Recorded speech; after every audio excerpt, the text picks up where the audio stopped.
Muling lumutang ang kontrobersyal na pangalang Mary Grace Piatos sa gumugulong na investigasyon ng Kamara sa confidential funds ni Vice President Sara Duterte. Narito si Judea Bernardo para sa buong detalye ng balitang yan. Judea?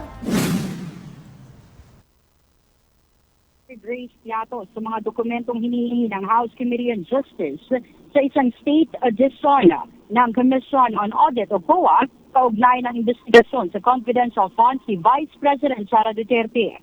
Naglabas ng sabina ang komite para sa COA na nag-aatas ditong humarap sa pagdinig sa April 14 at magsumite ng mga orihinal na dokumento kaugnay ng paggamit at liquidation ng pondo.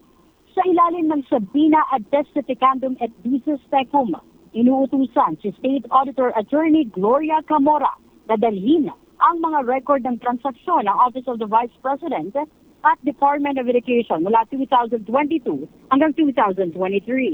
Kabilang sa mga hinihingi dokumento ang mga cheque, disbursement vouchers, liquidation reports, at mga sertifikasyon, pati na ang mga patunay ng pagsusumite ng mga ito sa Malacanang, Senado at Kamara.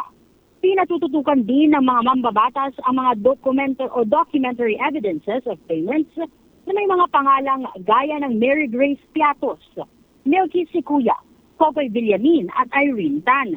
Iniimbestigahan din ang mga dokumentong may kulang na detalye, kabilang ang mga walang lagda, hindi mabasang pangalan o mga transaksyong may pesang posibleng walang aktwal na paglalabas ng pondo. Layo ng pagdinig na masuri ang integridad ng mga disbursement at mapatunayan ang mga dokumentong may kinalaman sa mga inihahing impeachment complaint laban sa pangalawang Pangulo. Mula rito sa House of Representatives, ako po si Judea Bernardo, nag-uula. Maraming salamat sa iyo, Judea Bernardo.